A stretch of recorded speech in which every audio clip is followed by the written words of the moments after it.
Surfing has this allure. It's about risk. It's about the unknown. It's about volatility. It's different to any sport on the planet. Every single time you go surfing, there's a moment where you take that leap and you go from one medium to another.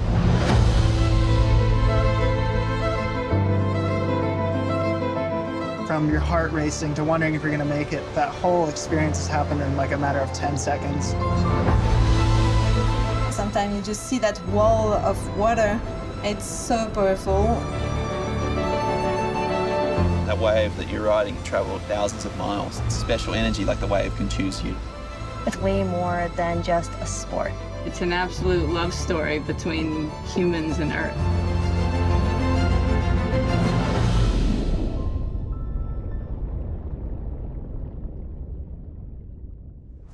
Hey, look, the pipeline. You like it? That's pipeline. You don't know, huh? The waves are not good today, huh? Okay.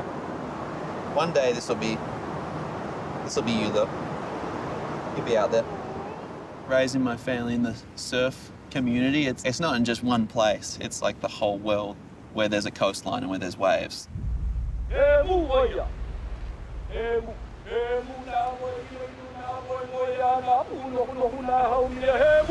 Surfing to Native Hawaiians is kind of like a way of life and also kind of like a rite of passage.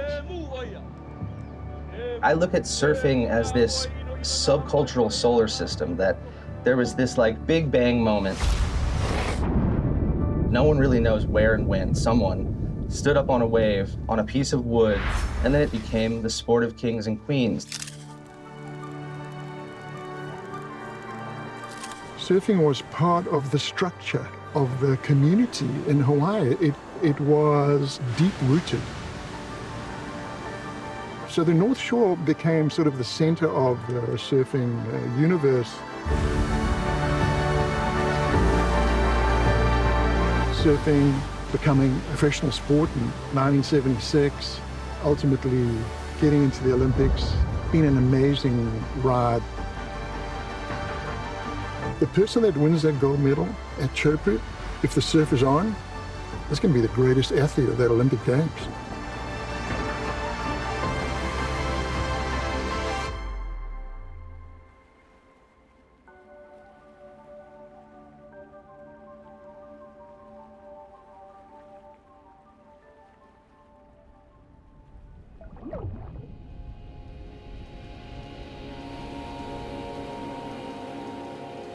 What is true to surfing about the Olympics is it does bring together this like international community around a common passion. It's a place where we all go to have fun, connect to our culture and the ocean and each other. Yeah, I feel super lucky. It's so special to me. And I've also really learned how to be proud of these. Surfing brings everybody together because it's just pure, I feel like. People don't even speak the same language sometimes, but they surf together. Maybe people talk through the ocean. Everyone looks out for each other like that, and that's a special thing about just kind of having that small community. Both Jack and John have been raised by this international village that have watched them blossom into these men that they are.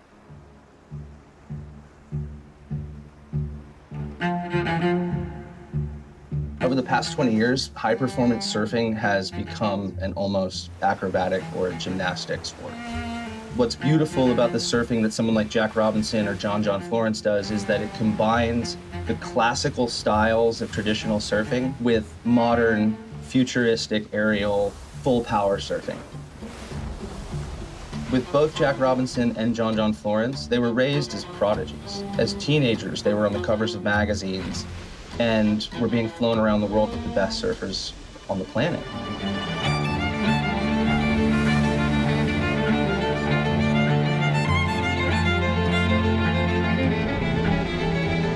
You put a lot of expectations, and when you're like a prodigy or whatever it is, I don't think the pressure will ever stop either. It's always going to be there. Why not enjoy the ride too?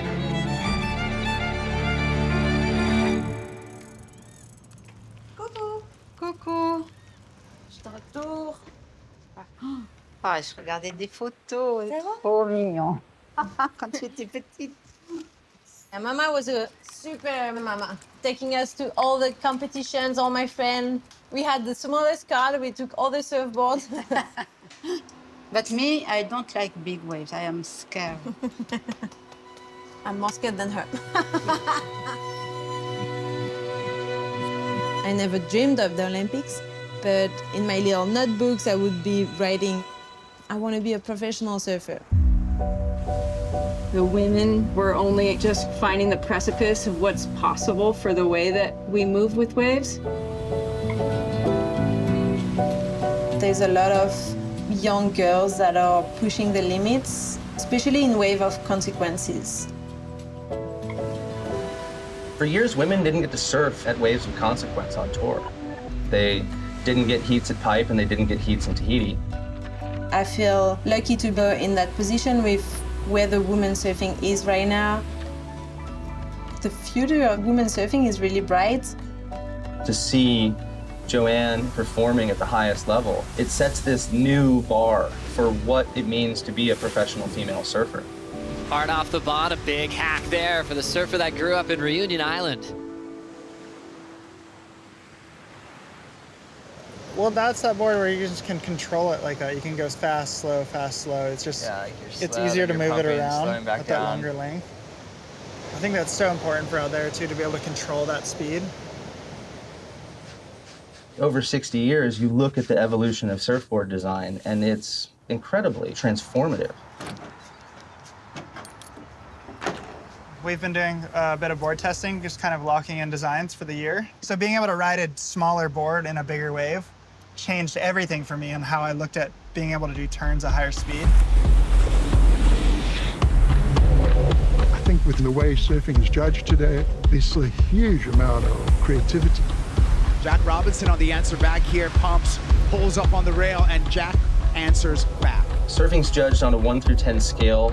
They like to say that it's about speed, power, and flow. Way back in the barrel, way back. As casual as it gets for John. It's different to being on a sporting field that's bounded by white lines. And it's up to us to choreograph what it is that we're doing with this wave, but it's also up to the wave. Everything is about timing. Here we go out the back on the right-hander, back door in the barrel. Tyler Wright comes out. Everything builds up to just that moment. Just you, your board, it's the ocean. That's it. The surfer that's going to win the gold medal in Tahiti, with the eyes of the world on you, it's the biggest pressure that any surfer will have ever felt in history.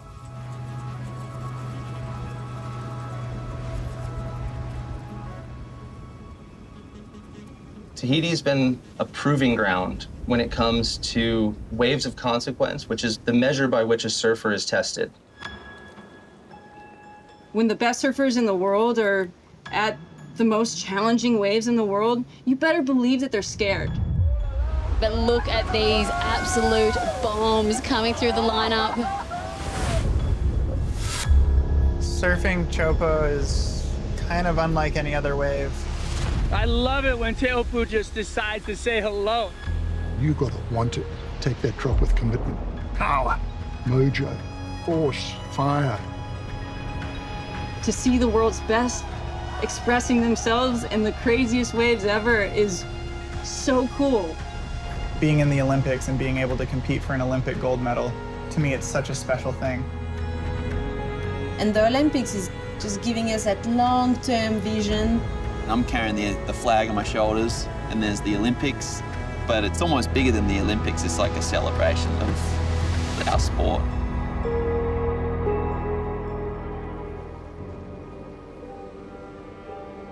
The beautiful thing about surfing is the ability to bridge cultural gaps between people. It's one of the true melting pots of the world. What does it mean to be a surfer? Being connected to the ocean in kind of like a spiritual way. So surfing has power. I know because I've seen it. It's a lifelong passion, and you see people that have done it for 60 years nowadays who are just as in love with it as they were when they first stood up on a wave. You can't really describe it to anybody, you just have to do it. A lot of wonderful memories. You know, surfing has been so good to me. To see Olympics and surfing together, it's a really wonderful thing.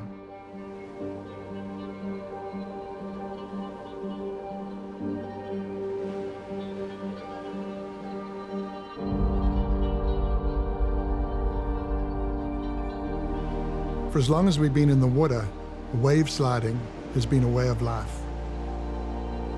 A sacred practice, passed down for generations, that harnesses Earth's energy.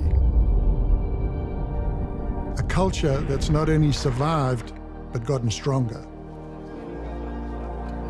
There were no lifeguards, film crews, or fans, and no prize money on the line, just pride. The simple act has created a ripple effect, and the progress has empowered those who dare to dance on mountains made of water all over the world.